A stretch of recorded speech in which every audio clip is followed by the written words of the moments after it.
आज जो कहानी हम सुनने जा रहे हैं वो मीनाक्षी की है। और ये एक सच्ची घटना है। ये एक ऐसे घर की कहानी है जिसके नीचे एक बहुत ही काला राज दफन था। उनकी भतीजी हर्षिता ने ये पूरी कहानी साझा की और सच कहूं तो ये सोचने पर मजबूर कर देती है। कितनी सही बात है ना? पर ये चेतावनी इस कहानी का सबसे अहम हिस्सा है। एक ऐसी भूल जिसकी कीमत एक जान देकर चुकानी पड़ी। तो चलिए देखते हैं कि आखिर हुआ क्या था उस परिवार के साथ। तो कहानी की शुरुआत होती है मीनाक्षी से। इंदौर में रहती थी, सरकारी टीचर थी और बस अपनी जिंदगी में एक नई एक ताज़ी शुरुआत चाहती थी, अपने 2 बच्चों के साथ। देखिए, उनकी शादीशुदा जिंदगी एक बोझ बन चुकी थी। पति की शराब की आदत, घर में रोज रोज का क्लेश। तो आप समझ सकते हैं कि वो किस हद तक परेशान हो चुकी होंगी। तो उन्होंने एक बहुत बड़ा लेकिन जरूरी फैसला लिया। अपने बेटे वैभव, जो 11 साल का था, और 4 साल की बेटी दिशा को लेकर एक नए किराए के घर में शिफ्ट होने का, बस थोड़ी सी शांति की तलाश में। और शुरुआत में सब कुछ ठीक था। पहले 2 महीने तो मतलब एकदम शांति से गुजरे। मीनाक्षी अपने काम में, बच्चों में खुश थी। हाँ, एक चीज थोड़ी अजीब थी। पड़ोसियों ने घूरते थे, अजीब नजरों से देखते थे। पर उन्होंने सोचा, चलो शायद एक सिंगल मदर को अकेले रहते देख लोग ऐसा ही करते होंगे। उन्होंने इस बात को ज्यादा तूल नहीं दिया। पर ये जो सुकून था ना, ये ज्यादा दिन टिकने वाला नहीं था, क्योंकि जल्द ही उस घर की शांति भंग होने वाली थी।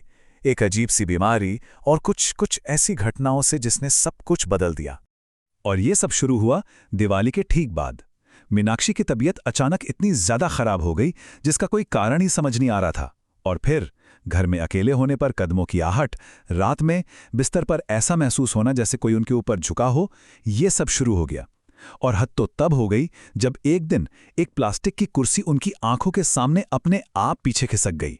अब ये वहम नहीं हो सकता था। अभी तक जो कुछ भी हो रहा था वो एक एहसास था, एक अनजाना डर। पर अब उस चीज ने अपना असली रूप दिखाना शुरू कर दिया था, और अब ये डर खौफ में बदलने वाला था। हुआ ये कि एक दोपहर मीनाक्षी किचन में काम कर रही थीं और उन्हें लगा जैसे कोई ठीक उनके पीछे खड़ा उन्हें घूर रहा है। जब वो हिम्मत करके पलटी तो सामने हॉलवे में एक लंबा काला साया खड़ा था। इंसानी शक्ल का, पर ना कोई चेहरा ना आंखें, कुछ नहीं। और इससे पहले कि वो कुछ समझ पाती, उन्होंने पलक झपकाई और वो गायब।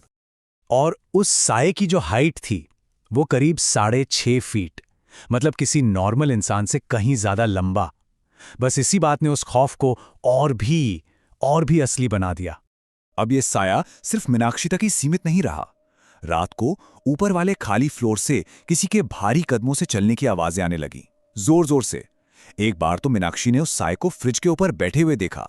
और फिर जब उनकी 16 साल की भतीजी हर्षिता रहने आई तो उसने सिर्फ 4 दिन में 3 बार उस चीज को देखा। अब यह पक्का हो गया था कि यह कोई वहम नहीं है। और यहीं से कहानी का सबसे खौफनाक मोड़ शुरू होता है, जब यह अनजाना डर एक जानलेवा हमले में तब्दील हो गया। एक दोपहर मीनाक्षी घर में अकेली थी। वो साया ठीक उनके सामने आ गया और इस बार उसने हमला कर दिया। उसने मीनाक्षी की गर्दन पे काटा और उन्हें हवा में उठाकर कमरे के दूसरे कोने में बिस्तर पर फेंक दिया। वो बेहोश हो गईं।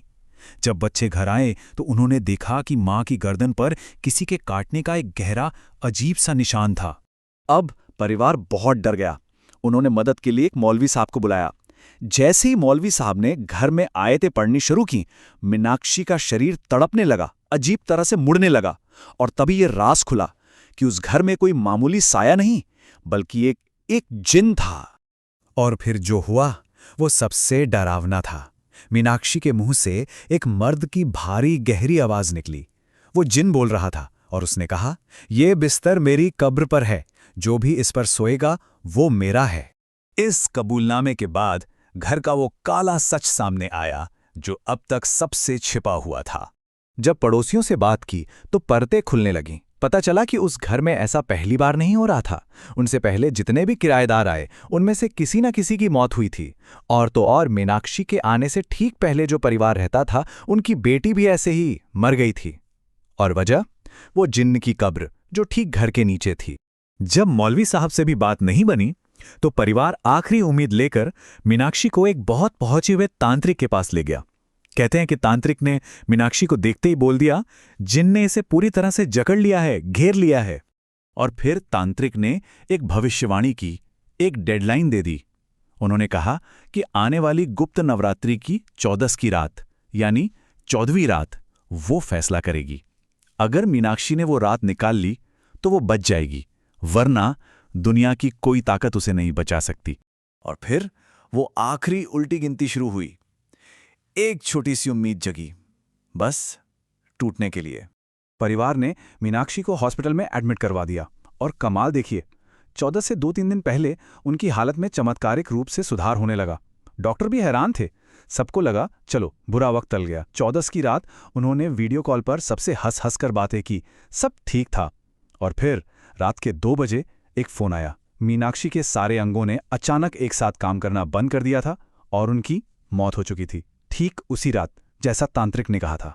वो शैतानी जिन जो शायद जिंदा इंसानों की ऊर्जा से ही पलता था, अपना काम कर चुका था। उसने अपना अगला शिकार ले लिया था। ये कहानी खत्म हो गई, पर एक सवाल पीछे छोड़ गई। हम कितने घरों में रहते हैं, कितनी जमीनों पर चलते हैं? क्या हम जानते हैं कि हमारे पैरों के नीचे कौन सा इतिहास, कौन सा राज दफन है?